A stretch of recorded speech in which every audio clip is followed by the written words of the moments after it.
So, you know, all my basic needs, my essential needs are being met, which is fantastic. I'm staying right next door to this. Actually, I'm not. I shouldn't say exactly where I'm staying in case, you know, you're a serial killer or something. But basically, I'm staying nearby this wine bar called Noisy Voices. And I mean, sorry to start the episode with a rant, but like, fucking... I hate their brand so much. It's called Noisy Voices, and they always have signs saying we really want to bother you. Like, basically, they're trying to build a brand around being a shit neighbor. And I just think, like, honey, I haven't worked in marketing, but, like, that's a pretty shitty marketing idea. I mean, I don't know, maybe it's working, because they always have people in there, weirdly. Anyway, come at me, Natty Wine community. Come at me. I'm not scared of you. I'm not threatened by anyone who can't handle their sulfites, all right? Just call the wine bar what it is, what you want to call it, which is gentrification station. Like, let's just call it that or be done with it. Anyway, I just hate it so much. I hate it so much.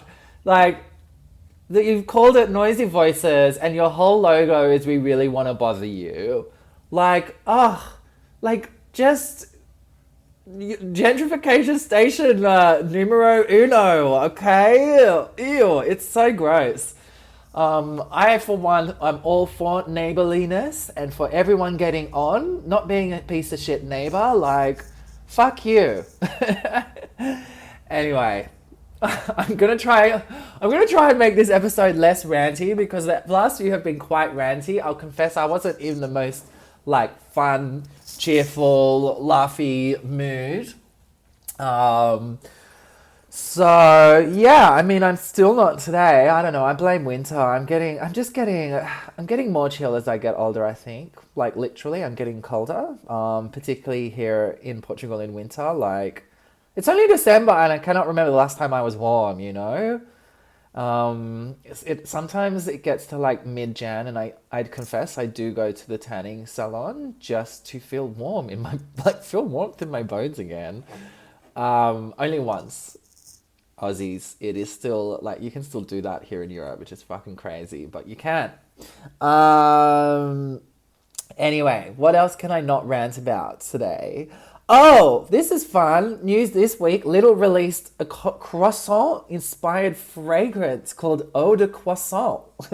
And the title reads, yes, you too can now smell just like Lidl's 49-cent croissant.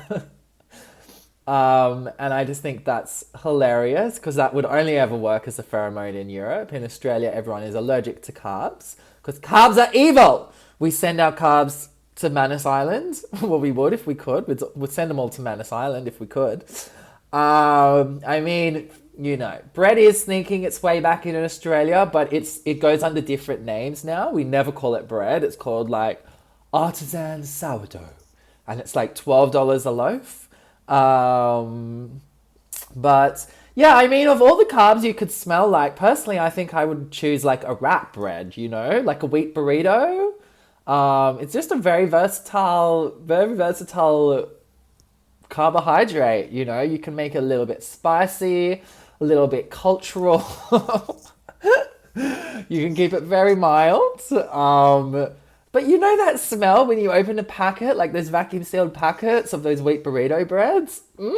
I'm talking the gringo version. I'm not talking like the real Mexican version, but like the gringo ones you buy in the supermarket. That's what I would smell like if I had to smell like a carbohydrate. Anyway, the other day I read this and I was like, oh, like croissants have a scent? So I got a croissant. I was at the local padaria. And I got this croissant and I took a little sniff. And the lady at the table looked at me, like caught me like sniffing my croissant. And she was like, you're putting it in the wrong hole.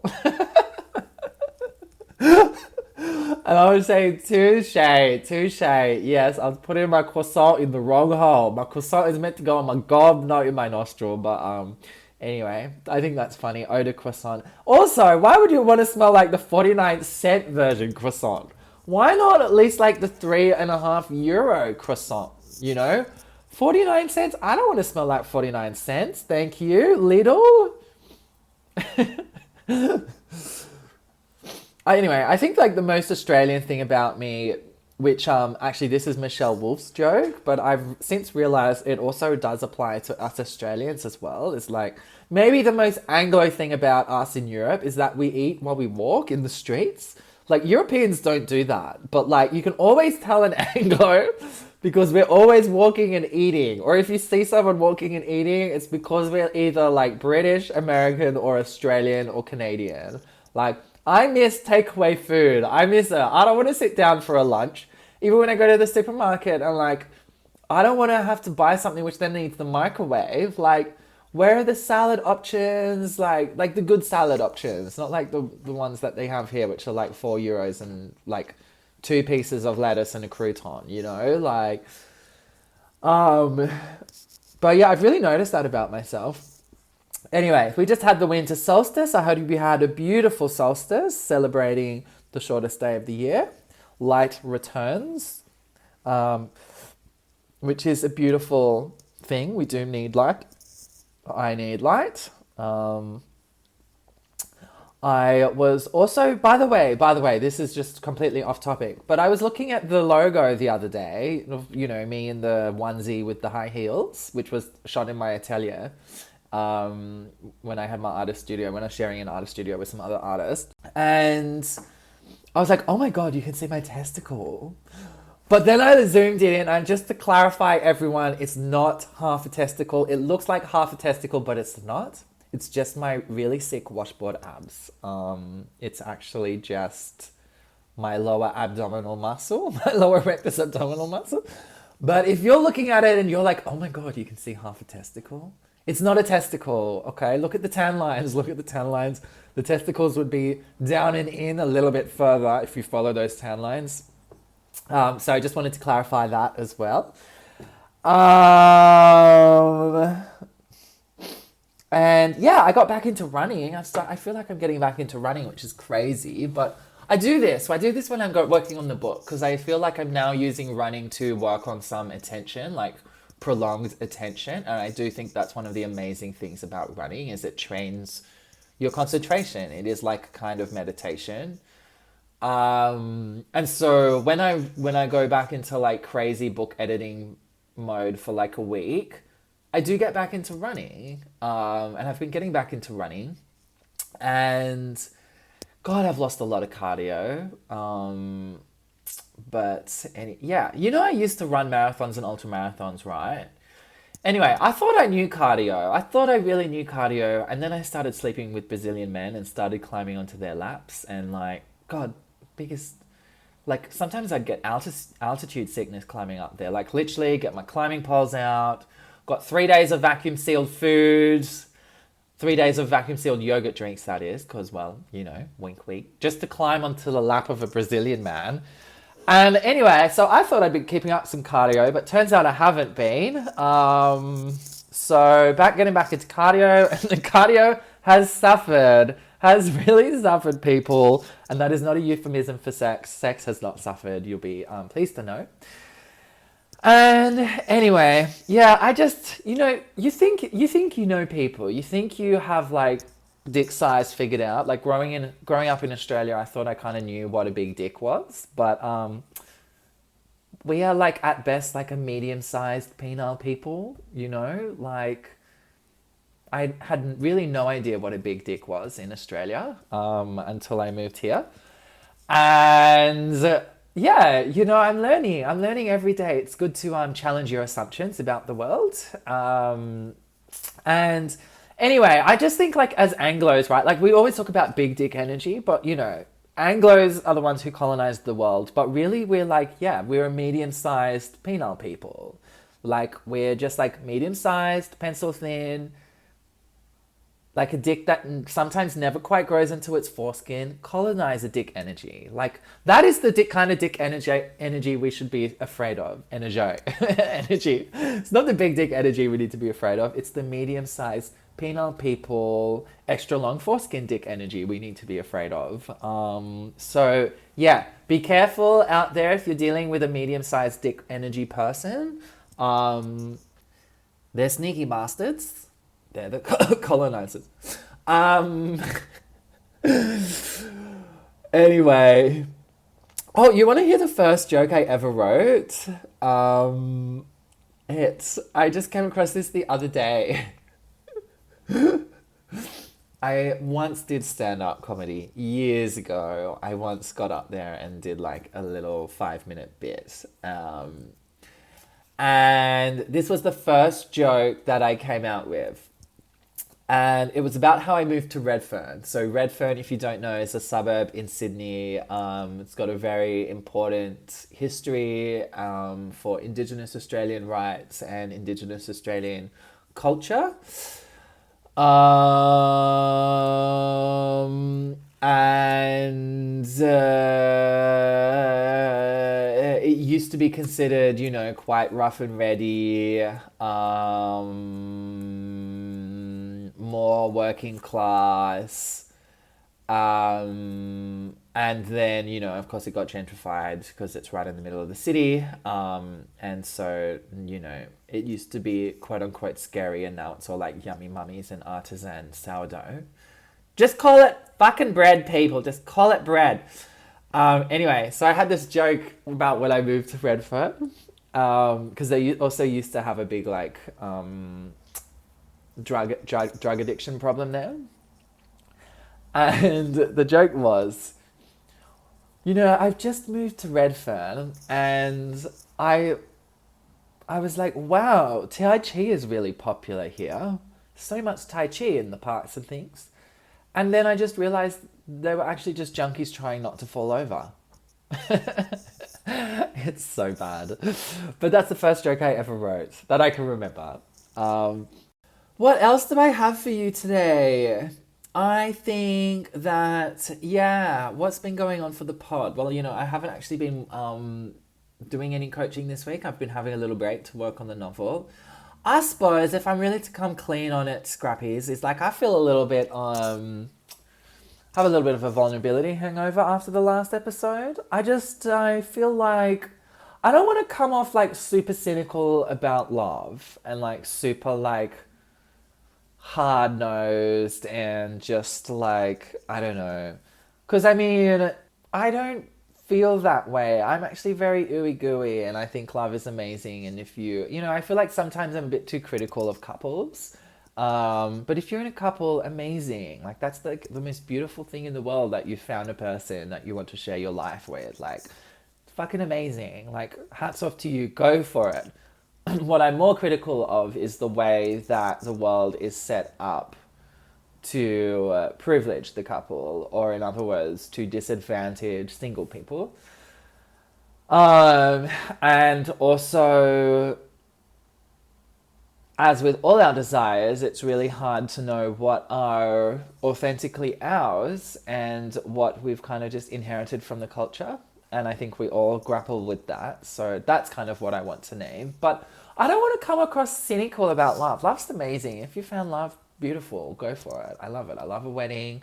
I love celebrating love. I cry at weddings all the time. It's beautiful. Whatever your relationship structure is, monogamous, open, poly, whatever. I love it. So yeah, I suppose I just feel a little bit of like a vulnerability hangover because, we're touching on something that was quite close to my heart, and also sharing a little bit about the book, which I will do a whole episode on. We'll dive into it.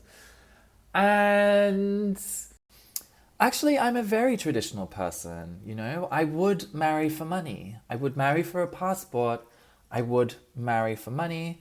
I would marry for business arrangements, which, actually I think that makes me more traditional than most. And if you have an EU passport and you're looking to get married in 2026, please reach out. I am open for business. I am open for negotiation, particularly if you have a lot of money and you have a well-paying job. And you live in Lisbon, so I wouldn't have to move. And anyway, I'm not sad being single. All I really want is I just want someone who will cook and clean for me. I really just want a housewife, or a maid. Maybe that's more what I want, is like a cleaning person. But also, I just want to have I just want to have someone I can fight with, and in the middle of the fight, just someone I can be like, she is the cat's mother. That's all I really want in a relationship, is someone I can say that to. She is the cat's mother. And yeah, just like, you know, when my family asks, what's for dinner? You can just say like, all I do is cook and clean for you, you ungrateful little brat. What animal raised you? Well, there was Big Bird, Spot, Bluey, and that green thing that lived in the garbage can, Oscar the Grouch, who, you know, looks little bit like John Howard. And, you know, actually, Oscar the Grouch, speaking of, you know, he has that really famous quote, just because you're trash doesn't mean you can't do great things. It's garbage can, not garbage cannot, which is probably what John Howard used to say to himself in the mirror as well. And yeah, anyway, I think the thing I'd love most about being a mum is that period of like 4 to 6 p.m. where you get to go to the other mums' houses and you just get to be like, hi, love, just popping in. And, you know, I brought a whole bottle of Savvy B. And you kind of just sit there and drink it while she cooks dinner. That's the kind of marriage arrangement I'm looking for. One where I can be a 4 to 6 p.m. mummy mixer. And the kids, well, fuck 'em. Kids, you can cook your own fucking air guitars tonight. I'm over at Sharon's having a Tuesday palate cleanser. The cat's mother is over at Sharon's having a glass of Cabernet Merlot. So you can cook your own spuds tonight, Raquel. So yeah, any other traditional types out there want to arrange a marriage with me for money? Please reach out. And, you know, we all know, like, a queer wedding is the most fun kind of wedding because you're going to get, like, you know, it's like the outfits, the glamour. You're going to get a sing and a dance and, you know, maybe even a choreography during the first dance. Maybe even a jazz hand if you're lucky. Anyway. And I do just want to fact check myself for a few things that I said in the last episode, which then I listened to and was like, oh, God. Firstly, you know, I kind of made it sound like Israel has created anti-Semitism, and, you know, just to be really clear, anti-Semitism already existed before Israel. You know, there has been prejudice towards Jewish people, and there has been attempted extermination of Jewish people for a really long time. Like, this created the conditions under which Israel was founded and created. And so I think that is important to name, and I'm sorry if that didn't come across clearly. What I was rather saying is that Israel has always relied on anti-Semitism to legitimize its existence as a nation state. And Israel is now continuing to create more anti-Semitism, both in narrative, which unfortunately then also becomes reality. Because, you know, that country, Israel, has done a lot of horrific things to its neighbors. Like, it is a little bit do or die. Like, they have created a situation where they do have a little bit their back up against the wall. And so they do need some narratives that unites their people. But anyway, I can't speak for Israelis. But, you know, as someone who isn't Jewish and who's someone who didn't have many, if any, negative opinions towards Jewish people whatsoever before, Israel actively politicizes Judaism, and for that, the way that they have created any criticism of Israel being anti-Semitic, by that definition, therefore, I would now be considered anti-Semitic. Even though I would argue that politics and someone's right to spirituality are two very different things. And in my definition of anti-Semitism, I wouldn't be anti-Semitic whatsoever, but I am critical of Israel. So, yes, And also, I kind of also made it sound like Freud was kind of the godfather of psychology and everything has kind of stemmed from him, which is also not true. You know, he's just one name amongst many who have pushed that profession forwards. So, yeah, look at me fact checking myself. Team, this is a podcast. It's not a newsroom. Please treat it as such. I don't have a full-time fact checker here, but you know, still I'm somehow doing better than Fox News or CNN. And yeah, please don't get your news from podcasts, even if Joe Bogan told you so. It's not news, all right? Open a newspaper. Oh, actually, don't. This is the issue. We're all looking for where we can get good, reliable news from, because news has become entertainment. And this is a big part of the issue. And of course, there are places. You just need to know where to look. And it also depends around what sort of topics you're interested in. Anyway, as we move to the end of this little episode, today's a little bit shorter. It's a little bit of a short king, which means that it's full of angst and the need to prove itself. But as we move to the end of this short king episode and the end of this year, I do just also want to name the things that I'm proud of. You know, I already named my plans, and this is so me. It's already been naming my plans for 2026, my big hopes and dreams, without necessarily celebrating. Celery? Necessarily? See, I'm always thinking about nutrition, always thinking about my nutritional health and my vitamins. Without necessarily celebrating what I did in 2025. So, please indulge me. I hate to be that person, but, you know, I'm really proud of myself this year. As I posted on my Instagram page the other day, I finally love me. I made my I finally love me post. Because if you don't have one of these yet on Instagram, well then you still need to do some more ecstatic dance. Because every Instagram page needs an I finally love me post, you know, the ones which is like, finally I can say I love me. Finally I can say it, you know. I had a vision while I was at the ayahuasca ceremony, and now I can finally say I love me. And yeah, you know, 2025 for me, I remember this time last year, and I was coming to the end of a role in a job that I really was starting to really dislike. No shade, but I'm so happy for anyone who's found joy working corporate. I'm a little bit traumatized by my whole experience, to be honest. But anyway, and yeah, this year I did 3 artist residencies.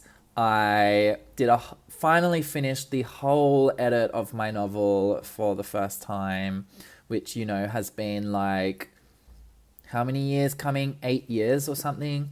I lived in Germany, fucking lol, and studied dance full time. I started a coaching business. I went back to working for myself and I started a coaching business. I went back to school, restarted coaching. I'd already studied it, but I went and studied it more. I'm now halfway through towards my international accreditation in that. I started 2 podcasts, and I mean, you know, the quality speaks for itself. I mean, first stop Lisbon, next stop Hollywood.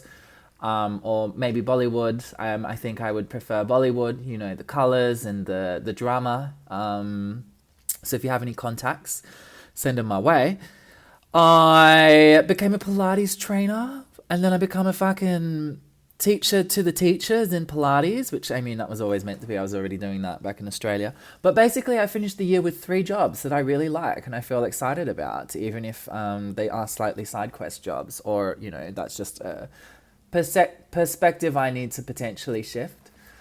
And I traveled heaps with friends. That was really fun. I got into a residency next year in the fucking Amazon in Brazil, not the company. Every time I say that to people, they're like, "Oh, what? Amazon does artist residencies?" I'm like, "The fucking place, you numbskull!" Like, ugh, what a sick time we live in. What an absolute sick time when people are thinking of the company over the fucking jungle that's keeping us alive.